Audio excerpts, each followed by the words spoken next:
oskan öelda, et need on olnud õnnestunud. Kui Eliaga me räägime, siis tuleb ka meelde, et linn otseselt ei ole korraldanud, aga küll me oleme olnud osalised UNICEF-i programmis, mis UNICEF tegi suveks lapsed maale. Ja oli gümnaasiumisaalides lapsi, kus siis olid vene peredest pärit lapsed, olid Eesti lauluperedes ja tegelikult oli hästi tore, et saalides gümnaasiumisaalides palju siin maha mahusid päris mitusada inimest ja see oli kuulata, et kuidas teil pere läks.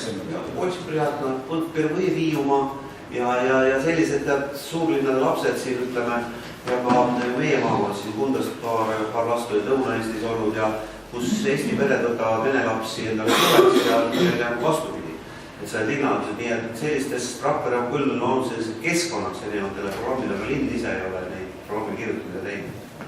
Ja meil haridusspetsialist peab ka veel sadu programme, nii et kas me seda... Ma võiksin siin öelda seda, et kui paar aastat tagasi, kui Rakvere linn korraldas koolirahu, siis olid kaasatud sinna koolirahu programmi läbi aasta kõikide koolide lapsed ja vene lapsed võtsid sellest väga aktiivselt osa ja osalesid ka meie seminaril esimesel septembril. Et selles mõttes oli väga meeldiv, et midagi jäänud küll ole. Peet? Nii et ma saan aru, et ikkagi mingisugune tegevus toimub ja linn seda siis mitte kuidagi ei pea vajalikuks toetada. Ja linn ikka peab vajadus, aga meil on otsest vajadus, et siis kui on mingi probleem, aga me ei näe, et siin oleks probleem. Me toetame rahaliselt Ingeri Soome seltsi ja need, kes vastavad kultuuritaotlused teevad, aga otseselt ei ole see nagu Rakvere linnas nagu probleemiks. Liili Paru. No tahtsingi siin tegelikult Peetrile lisada ja kõikidele ikka nagu meelde tuletada, et meil on selles linnas ikka nii kodanikuühiskonna põhine tegevus, et alt üles on initsiatiiv ja me kasutame ju linnas, nagu kõik aru saavad, nii majanduslikult, kultuuriliselt, sotsiaalselt alati neid projekte, mida meile pakutakse. Me kohe liitume, läheme kaasa. Nii et see projekt, mis minagi rääkisin, millest Andres rääkis, et kohe ja kui tuleb altpoolt, siis vastav komisjon otsustab, eks ole, kas toetada või mitte. Ma ei ole väga kuulnud, et oleks jäänud toetused. Ma vaatan, et siin on kõigile 2 taotlust ja kiri Moskva patriarhaadi Eesti Õigeusu Kiriku Rakvere Jumalaema sündimise koguduse poolt, et kui siin probleemi ei ole, siis miks need taotlused ja kirjad siin laua peal on? Eks nad ma tänase päevakorra punktide seoses on. Ega ma julgen küll öelda, et Rakveres ei ole Eesti ja Vene kogukonna omavahelise seerimise mõistused probleemi. Et me oleme täiesti normaalselt, mõistlikult ja kogukonna mõistes väga sõbralikult ja venelikult siin hakkama saanud. Ja selles mõttes ka siin on alati ka Preester Aleksandri Leeveteeve kirik, kellega me oleme kirikute ümarlauas koos iga aasta toimetame kiriku nädalat, kus üritused toimuvad meil siin Eesti kirikutes, Vene kirikutes. Leeveteeve ise kaasa üritustel mõtled välja, tegime konverentsi Vene õigeusu oluliste kirikupäevade tähistamisest, käime Preestermäeter Sergei Florinski mälestusele pühendatud ajalookonverentsi. Nii et erinevad kogukondade vahel toimub täiesti mõistlik koostöö ja kõik ju valdavalt enamus ju suhtlemiskeeled eesti keelt ja ei ole meil sellised teravaid probleeme. Ma arvan vahepeal, kui Valeerid siis taga tõstis seal kätte. Ei see on minu kohustus võtta sõna sellepärast, et ma olen selle kooli esimees. Kas Peeter see küsimus on? Teeme korralt. Ja ma võiks natukene rohkem rääkida sellepärast, et see protsess oli 13 kuul. Väga tore, nagu te panite tähele, et oli projektid, kus õpetati, et kõiki probleeme tuleb arutada.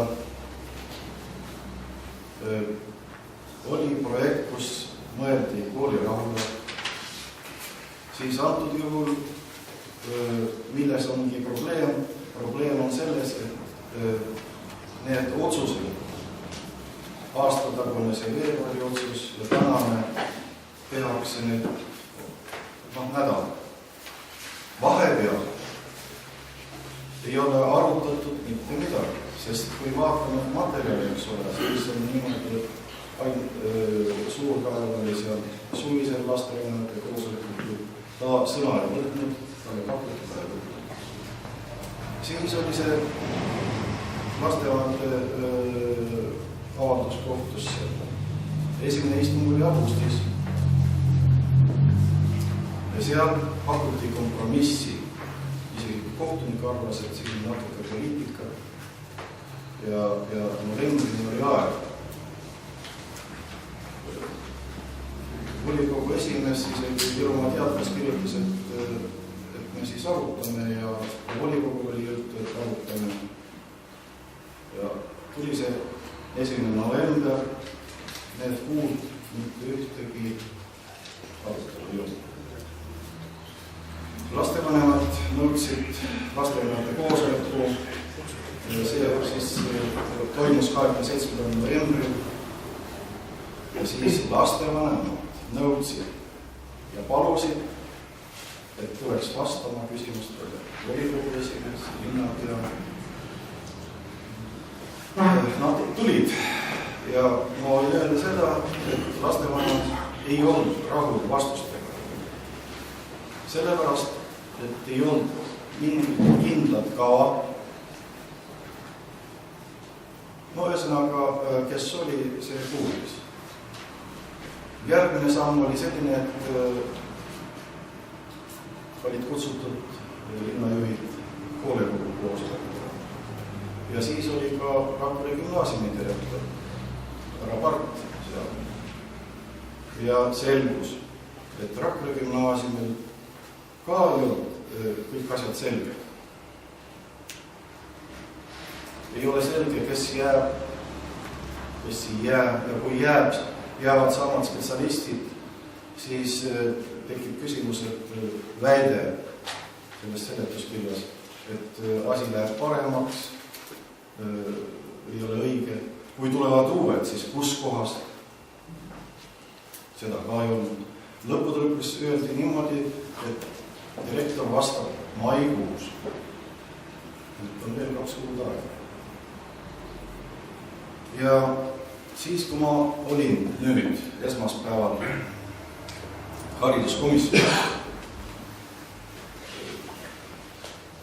siis seal olid natuke emotsionaalsed ütlused, muidugi, aga tahan öelda ühte asja. See hariduskomisjon kutsuti kokku ainult oma liikmete poolt. Ei olnud vastaspoolt üldse. Ei olnud kutsutud lastevanemate esindajad, ei olnud kutsutud hoolekogu esindajad, ei olnud kutsutud direktor.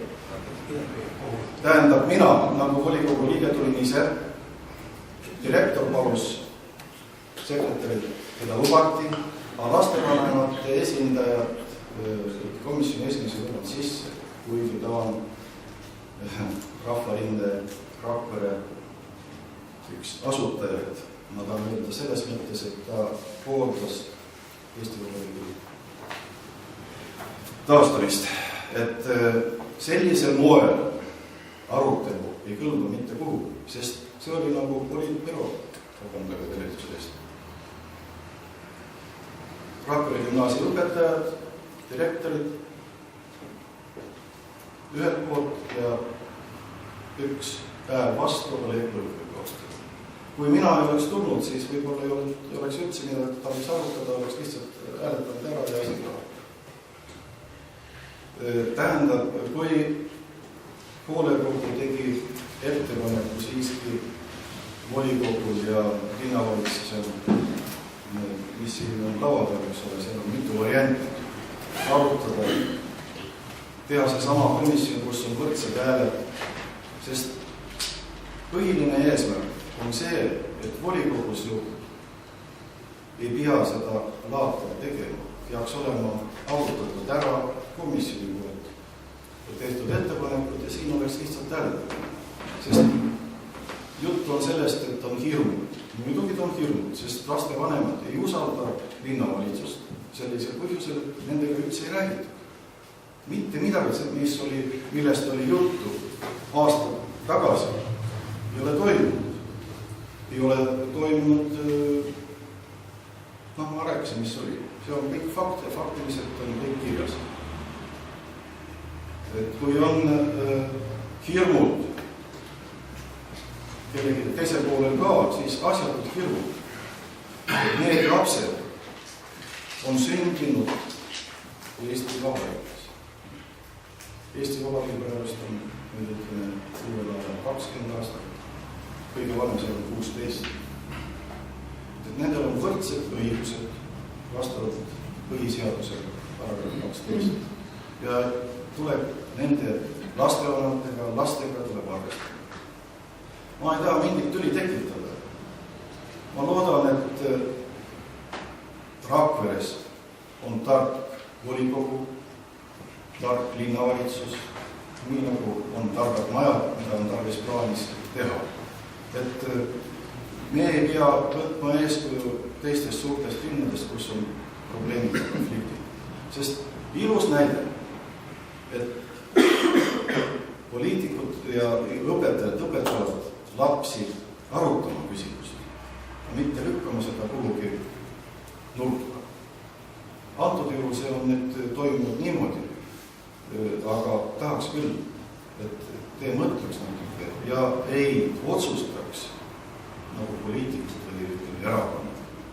Sest siin on inimeste saatused, siin on laste saatused.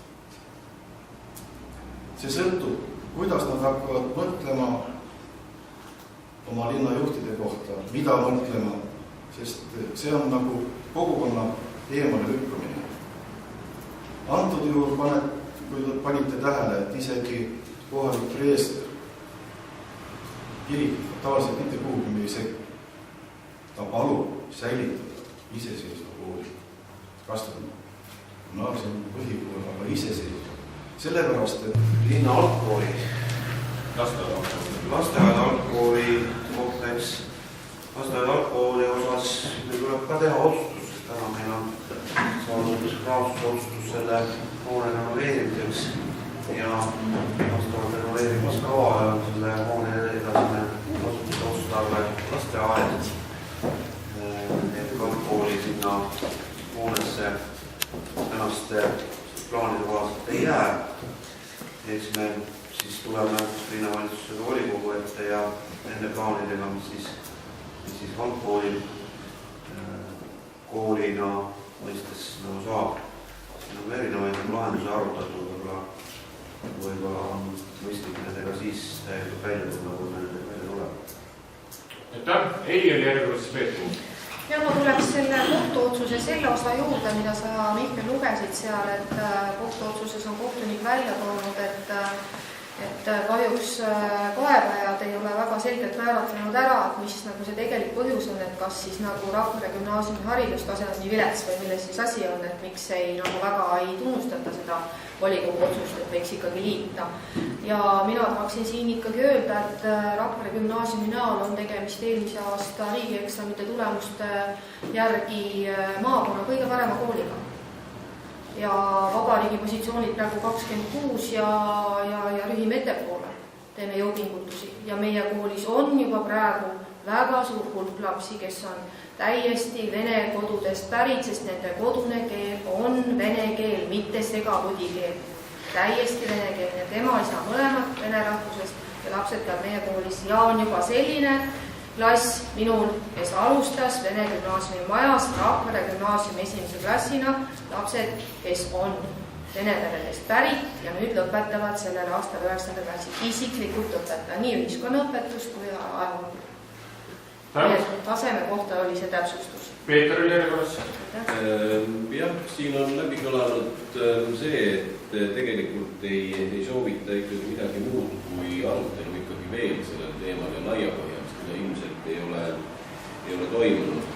Nii et võib-olla siiski võiksime nendele inimestele vastu tulla selles osas. Ja üks aspekt, mida tegelikult ei ole puudutatud, on majanduslik, pragmaatiline. Ja ma olen lugenud kohalikus ajakirjanduses härra Ants Leemetsa, lugupeetud inimene, arvamusi meie maavanema Valbaumi kui ka volikogu liikme härra Kusma sõnavõtte sellel teemal, et nii muuseum, spa kui Rakvere linn üleüldse loodab tulevikus